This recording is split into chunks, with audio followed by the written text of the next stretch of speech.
So today I wanted to talk a little bit about service-oriented architecture for a website or a web service.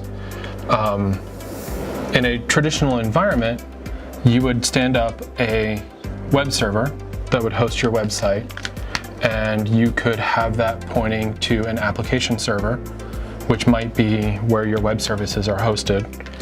And then on your back end, you're going to store all of your data in a database server. And traditionally, you would stand up 3 separate servers. You would have a network protocol to happen between each of those. You would set your firewall rules and have all of the traffic flowing both directions. But if you want to take all of this and move it into a serverless architecture through something like Amazon's AWS, you can stand up a CloudFront server and a S3 bucket to host your website, which would be a static-based website, which would act as your web server. You could create all of your web services in Lambda functions, and that will act as function as a service. And then you can have your Lambda functions interacting with Amazon's RDS database services to mirror that functionality.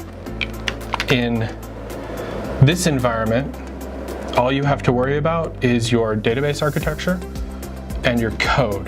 There's no server setup, there's no Windows updates, there's no server updates, there's no configuration that way. Just code, data. That's all it is. And then if you can't make the jump there, you can make a hybrid environment where instead of having your Lambda functions hosted in AWS, you can make them a mask for your existing functions and host your front-end website and then have Lambda call your API. Or you can go the other direction as well. One of the benefits of moving from a traditional server model to a serverless model is in the serverless model, you don't have to worry about your operating systems. You don't have to worry about the metal that the code is running on. All you care about is your website, your functions, and your data. You don't have to apply Windows updates. You don't have to apply patches. You don't have to buy new hardware every couple of years.